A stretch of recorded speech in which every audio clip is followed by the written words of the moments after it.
शुभ संध्या दोस्तों। मेरा नाम आजाद मिश्रा है और मैं हिंदी साहित्य पर स्नातक इलाहाबाद विश्वविद्यालय का छात्र हूँ। मैंने अपने स्नातक की पढ़ाई भी इलाहाबाद विश्वविद्यालय से ही की है। यूजीसी नेट का एग्जाम मैंने पर स्नातक अपियरिंग में ही दिया है और मैंने प्रथम प्रयास में 99.88 परसेंटाइल के साथ इसे उत्तीर्ण कर लिया है। यूजीसी नेट एग्जाम के बारे में मैं आप सभी के बीच कुछ जानकारी साझा करना चाहता हूँ। यूजीसी नेट का एग्जाम यूनिवर्सिटी ग्रांट कमीशन के द्वारा असिस्टेंट प्रोफेसर की एलिजिबिलिटी के लिए या पीएचडी की पढ़ाई के लिए आगे एक नेशनल एलिजिबिलिटी टेस्ट होती है जिसे यूजीसी कंडक्ट कराती है। इसमें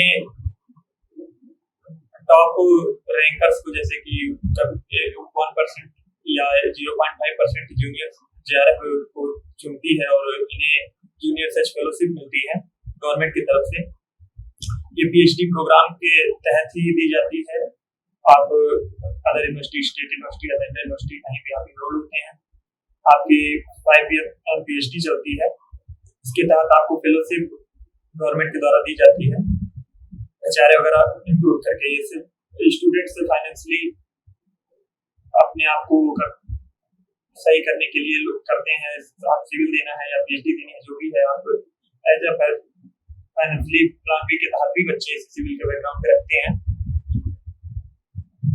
यूजीसी नेट का एग्जाम आप एमए पेयरिंग में भी दे सकते हैं। एमए कंप्लीट आपका एमए में एडमिशन जिस विषय से आपने एमए किया है उस विषय से आप दे सकते हैं। स्नातक में विषय रहा हो या ना हो उससे कोई मतलब नहीं होता है।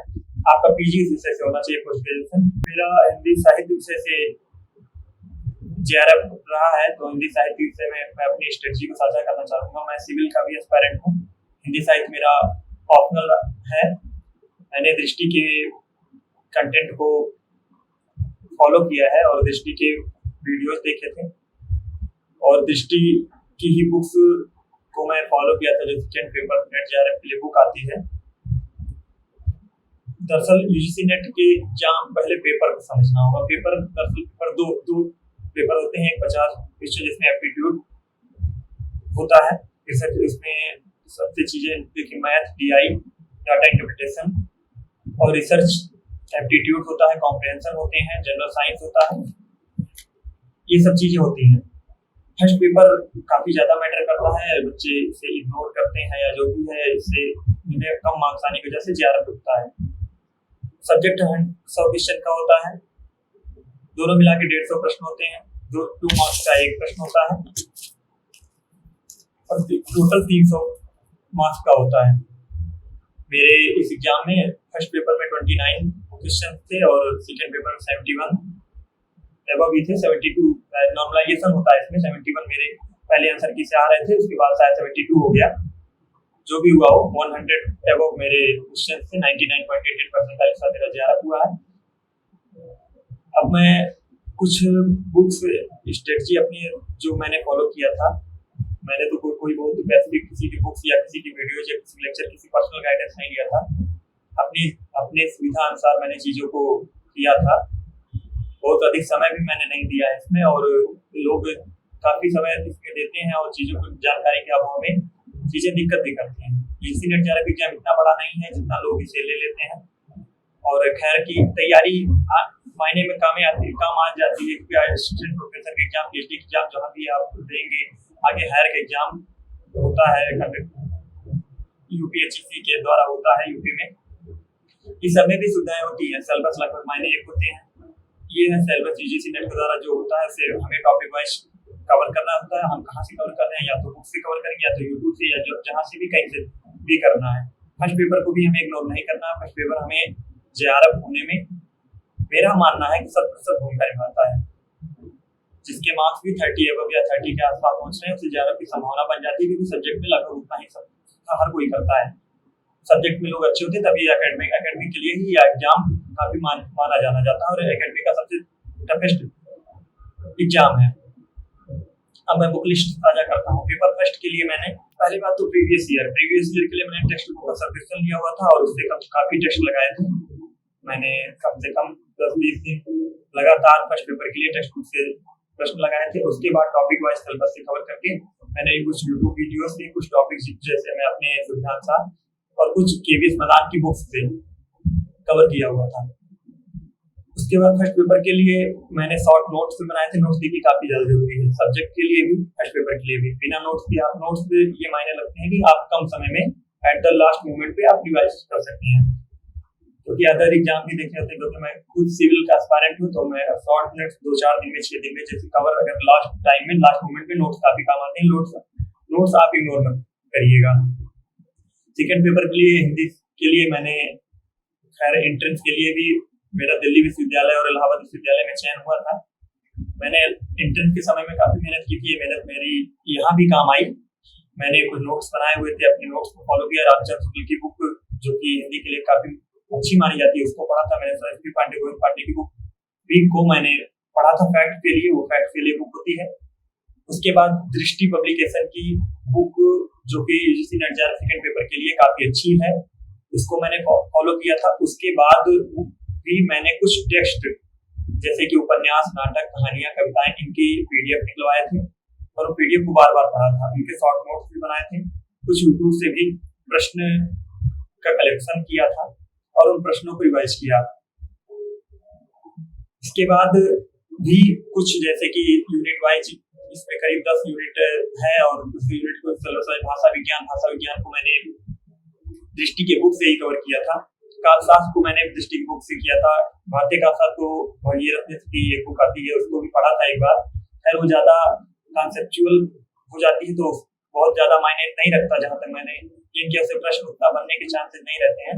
फिर भी आप दृष्टि की बुक भाषा विज्ञान के लिए, कालशास्त्र के लिए इनफ है। कहानी, उपन्यास, नाटक के लिए आप पीडीएफ अवेलेबल हो जाते हैं। टेलीग्राम का एक हिंदी नेट जेआरएफ 23 करके एक चैनल था, मैंने उसमें से पीडीएफ डाउनलोड की थी और पीडीएफ को 2-3 बार पढ़ा था। उसके बाद मैंने कविताओं के लिए एक भस्मी एकेडमी करके हिंदी यूट्यूब का चैनल है और वहां से कविताओं कवर किया था और एक कविताओं पर प्रश्न शॉर्ट नोट बनाए थे और उनको रिवाइज किया था। और मैं प्रश्नों का कलेक्शन मेरे पास था, कुछ प्रश्नों का कलेक्शन था और जो शॉर्ट नोट थे मैंने उन्हें बार बार रिवाइज किया था और इसी के आधार पे मैंने ये इस परीक्षा की पूरी स्ट्रेटजी बनाई हुई थी। दूसरी चीज जो कि सबसे ज्यादा मायने रखती है, टॉपिक वाइज सिलेबस कवर करना। कुछ लोग होते हैं जैसे कुछ टॉपिक्स हमारे कवर नहीं हो पाते, जैसे निबंध हुआ। निबंध थोड़ा हिंदी साहित्य में निबंध को बोरिंग एज होता है, लेकिन उसे हमें 2-3 बार पढ़ने से चीजें रिकॉल होती है, क्योंकि इसमें हिंदी साहित्य में प्रश्नों का या तो उसमें कुछ कथन दे दिए जाएंगे, हमें टॉपिक पूछ लिया जाता है। तो निबंधों को बार बार पढ़ना, एक माइंडसेट क्रिएट करके अगर चीजों को पढ़े जाएंगे तो वो चीजें हमें रिकॉल हो जाती हैं। कालशास्त्र में से एक चीज फैक्ट याद करने काफी दिक्कतें होती है। कालशास्त्र में हमें रचनाओं को क्रम रचनाएं सेम हो जाती है, जैसे काबला का जैसी कई रचनाएं कई लोगों की हो जाती है, तो टाइम पीरियड याद करना, तो उसे हम नोट लिख करके कहीं चिपका करके उसे तो 1 दिन 2 दिन 4 दिन के लिए नहीं किया जा सकता है। फैक्ट्स को याद करने के लिए हमें बार बार वो चीजें हमारे नजर सामने गुजरनी चाहिए, तभी हो सकता है। दूसरी चीज कॉन्फिडेंस भी होनी चाहिए। कॉन्फिडेंस, आप ऐसी चीजों को कॉन्फिडेंट होकर पढ़ेंगे कि मुझे याद है, मुझे में कर लूंगा एग्जाम में, तो वो सरप्लस होता है। देखिए एग्जाम फेस करना भी बड़ी बात होती है। हिंदी लिटरेचर विषय में देखिए इसकी कोई सीमा नहीं है, कोई वो नहीं है। जितना सिलेबस है हिंदी साहित्य का सिलेबस काफी बड़ा है। और सिविल वगैरह की तैयारी करते हैं जो बच्चे या तो एकेडमिक के अलावा उनके लिए और भी कुछ टफ हो जाता है चीज। और इसकी तैयारी आप शुरुआत तो ये टाइम से ही अगर अप्रोच बना लेते हैं काफी आसानी हो जाती है। आप एमए अपेयरिंग बेस एग्जाम को दे सकते हैं। उसके बाद दूसरी चीज मैं बताना चाहूंगा कि इस चीज की जेआरएफ से होता क्या है। जेआरएफ देखिए, जूनियर रिसर्च फेलोशिप, जेआरएफ कोई एग्जाम नहीं होता, जेआरएफ फेलोशिप के लिए होता है। नेट का एग्जाम भी होता है, आप नेट अगर क्वालिफाई हैं तो आप एलिजिबल हैं, पीएचडी के लिए भी एलिजिबल है, एसोसिएट प्रोफेसर के एग्जाम के लिए एलिजिबल है, हायर की एग्जाम के लिए एलिजिबल है। जेआरएफ से होता है आपको रिसर्च फेलोशिप गवर्नमेंट के द्वारा मिलती है। पीएचडी के दौरान आप सेंट्रल यूनिवर्सिटी से करिए या आप डायरेक्ट जैसे जेएनयू जैसे संस्थान, Jawaharlal Nehru University, DU, Delhi University directly ही इंटरव्यू करवाती है और जेआरएफ उसमें नेट और जेआरएफ के बच्चे इंटरव्यू देते हैं और वहां से आपकी योग्यता के आधार पे आपको ले लिया जाता है। दिल्ली वगैरह में एचआरए वगैरह काफी अच्छी होती है, लोग वहाँ जेआरएफ निकालने के साथ काफी आराम से हो जाता है। और कुछ यूनिवर्सिटी तो डायरेक्टली एग्जाम भी करवाती है अपनी, लेकिन वहाँ भी नेट जेआरएफ वालों को काफी फायदा होता है। नेट की एलिजिबिलिटी से आप हायर का एग्जाम दे सकते हैं, बिना इसके आप हायर में एलिजिबल नहीं हो सकते हैं। और इतनी मेरी स्ट्रेटजी रही थी। और एट द लास्ट मोमेंट में फिर से मैं कहना चाहूँगा कि हिंदी साहित्य बुक लिस्ट आपसे बता देता हूँ। पहले मिनट के लिए टेक्स्ट बुक का सभी क्वेश्चंस आप ज़्यादा से ज़्यादा नेट जाकर एग्जाम ही ऐसा है कि ज़्यादा से ज़्यादा आप प्रश्न लगा के जाएंगे। जितने ज़्यादा आप पीआई को सॉल्व करके जाएंगे एट द लास्ट मोमेंट, ये प्रश्नों की सीमा होती है। आप जितने ज्यादा प्रश्न लगा के जाएंगे वो प्रश्न ही आपको एट द लास्ट मोमेंट पे काम आने हैं। आप अपने आसपास ऐसा बेसिक एनवायरनमेंट क्रिएट करिए, आप प्रश्नों को ज्यादा से ज्यादा हल करिए, नोट्स बनाइए, शॉर्ट नोट्स बनाइए। टेक्स्ट बुक का मैंने सजेशन लिया हुआ था फर्स्ट पेपर के लिए, ज्यादा से ज्यादा सॉल्व करिए, उससे चीजों को निकालिए, कहाँ से गलतियां हो रही हैं, शॉर्ट नोट्स बनाइए, यूट्यूब से पढ़िए। जो भी है भरत कुमार अकेडमी का एक अच्छा चैनल है, मैं आपसे साझा कर देता हूँ। उससे कुछ पॉइंट से चैप्टर में मैंने वहां से देखा हुआ था, क्योंकि थोड़ा टफ पड़ जाता है। डाटा इंटरप्रिटेशन मेरा मैथ में बैकग्राउंड रहा है, तो मैथ के क्वेश्चंस और डीआई के लिए मैंने किसी से नहीं पढ़ा था। मेरी मैथ थोड़ी ठीक है, तो मैंने खुद से उसे कवर किया हुआ था। बल्कि मैं जहां मुझे दिक्कत हो रही थी चैप्टर के कॉम्प्रिहेंशन पे, वो सब मैंने यूट्यूब से कवर किया हुआ था। बाकी और भी इन्वायरमेंट वगैरह के क्वेश्चन आते हैं, कंप्यूटर के क्वेश्चन आते हैं, वो सभी आप टेक्स्ट बुक से अगर आप लगातार पीआई की सॉल्व कर रहे हैं तो आपका हो जाना चाहिए। सेकंड पेपर के लिए हिंदी साहित्य के लिए आप दृष्टि की बुक, भाषा विज्ञान के लिए, शास्त्र के लिए, कविताओं के लिए यूट्यूब, बस एकेडमी का एक चैनल है, आप कवर कर लीजिएगा। निबंध की पीडीएफ, उपन्यास की पीडीएफ, उपन्यासों को देखिए। अन्य गद्य विधाएं जो है, अन्य गद्य विधाओं के लिए आप क्या कर सकते हैं, उसमें कुछ पुस्तकें काफी बड़ी हैं, जैसे हो गया आप उधरी हो गई, यह सच है करके, मतलब जो बड़ी बड़ी रचनाएं हैं उनको आप क्या करते हैं, शॉर्ट नोट्स बना सकते हैं। धीरे धीरे पढ़ाई को आप, ये लेंदी है, थोड़ा समय ले सकती हैं आपको। और गोदान गमन हो गया, उपन्यास हो गया, जिंदगी नामा उपन्यास, काफी छोटा सच हो गया, इन सब भी बड़े बड़े जो कलेक्शन, उनको आप धीरे धीरे करके पढ़ सकते हैं।